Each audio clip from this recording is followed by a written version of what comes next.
देखिए, इस 50 साल के इतिहास में कल पहली बार प्रथम चरण का चुनाव हुआ और हिंसा नहीं हुई। ये बंगाल की राजनीति के बहुत शुभ संकेत है कि चुनाव आयोग ने ऐसी व्यवस्था की कि कल 90% पोलिंग बूथ पर किसी प्रकार की कोई घटना नहीं हुई।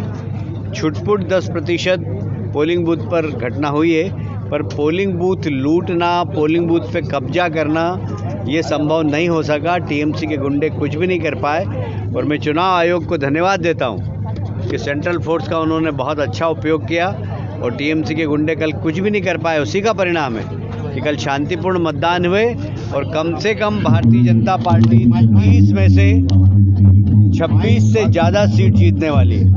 सिर्फ कैलाश विजयवर्गीय खुद आ रहे हैं।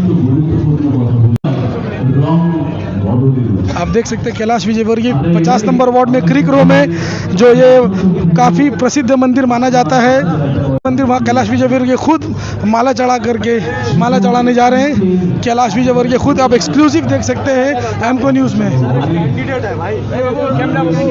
संग में देवदत्ता माझी भी हैं जो 50 नंबर वार्ड से खड़े हुए हैं और कैलाश विजयवर्गीय ने भी काफ़ी प्रसिद्ध मंदिर में, जो यहाँ पे मंदिर उसमें उन्होंने अभी माला चढ़ाया है।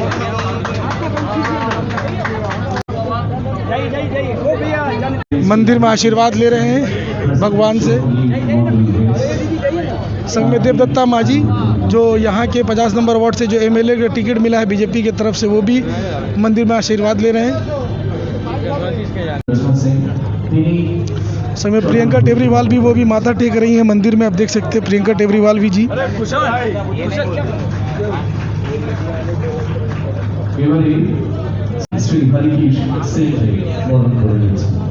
देख के पीछे प्रियंका टेबरीवाल जी है। संग में कैलाश विजयवर्गीय जी अभी मंदिर से निकले हैं। आप देख सकते हैं कि लाइव न्यूज़ चल रहा है हम लोगों का, एमको न्यूज़ में लाइव चल रहा है। एमको न्यूज़ हिंदी को सब्सक्राइब करें, लाइक करें। आप देख सकते हैं देवदत्ता माझी भी है संग में, कैलाश विजयवर्गीय, प्रियंका टेबरीवाल जी अभी मंदिर में माला चढ़ा कर निकले हैं। प्रियंका टेबरीवाल और कैलाश भी दोनों ही हैं। 26 नहीं, मुझे तो लगता है कि 30 की 30 सीट जीत जाए तो कोई आश्चर्य नहीं होगा, क्योंकि लोगों ने वोट डाला है अपनी इच्छा से। और इस प्रदेश के अंदर ममता वर्सेस जनता का चुनाव हो रहा है। अब ये चुनाव ममता वर्सेस जनता हो गया। जनता ममता जी को कुर्सी से उतारना चाहती है और कल का माहौल देख के ऐसे लगा। और आने वाले जितने भी चरण होंगे, जितने भी फेज़ होंगे, उसमें मुझे उम्मीद है कि मतदान शांतिपूर्ण होगा।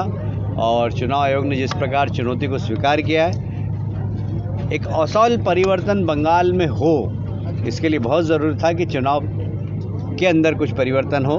और चुनाव प्रक्रिया के अंदर जिस प्रकार चुनाव आयोग ने व्यवस्था की, हम चुनाव आयोग को धन्यवाद देते हैं। सौमेंद्र अधिकारी का गाड़ी तोड़फोड़ किया, इसके लिए ममता बनर्जी ने आज बोला शिशिर अधिकारी का बेटा टाका बांटने के लिए जाया, उसके लिए भांगचूर हुआ। उसके लिए ये कोऑपरेटिव बैंक का चोरी का टाका है जो टाका बांटने के लिए जाया। देखिए, ऐसा है, दो प्रश्न है। एक तो ये कि मुकुल राय और शिशिर बजोरिया की ऑडियो टेप बाज़ार में आई है। मैं समझता हूं कि जो चर्चा वो कर रहे थे, उस चर्चा के संबंध में पहले ही चुनाव आयोग को ज्ञापन दे चुके हैं। 21 तारीख को चुनाव आयोग को भारतीय जनता पार्टी की ओर से ज्ञापन दिया गया। वो चर्चा वो दोनों कर रहे थे। सवाल ये कि बीजेपी के इन नेताओं की फ़ोन टेपिंग कौन कर रहा है। तो मेरा आरोप है कि ममता जी के सबसे निकटस्थ आईपीएस, जिनको सीबीआई पकड़ने गई थी, ममता जी ने धरना दिया था, मिस्टर राजीव कुमार, उनकी पूरी टीम यही काम कर रही है। भारतीय जनता पार्टी के नेताओं के, कार्यकर्ताओं के फ़ोन टेपिंग करने का अवैध काम कर रहे हैं, बिना परमिशन के काम कर रहे हैं। आईपीएस अफसर स्वयं यदि इस प्रकार के अवैधानिक कार्य में लिप्त होंगे जिस सरकार के अंदर, वो सरकार को बने रहने का अधिकार नहीं। और इसलिए मेरा आरोप है सरकार के ऊपर कि वह गोपनीयता भंग करने के लिए सारे विरोधी दल के नेताओं के अवैध रूप से एक्सचेंज चलाकर आईपीएस अफसर राजीव के अंडर में फ़ोन टेपिंग का काम कर रहे हैं। ये सबसे बड़ा अपराध है। मुख्यमंत्री बोला जो सोमेंद्र अधिकारी के अरेस्ट करना जरूरी है, इसके लिए ये वो टाका बांटने के लिए जाया। गतकाल जो गाड़ी भांगचूर हो गया ना, ममता जी का मानसिक संतुलन बिगड़ गया है। उनको समझ में आ गया कि वो हार रही हैं और किस प्रकार उन्होंने भारतीय जनता पार्टी के उपाध्यक्ष को फ़ोन करके अपने समर्थन के लिए याचना की है।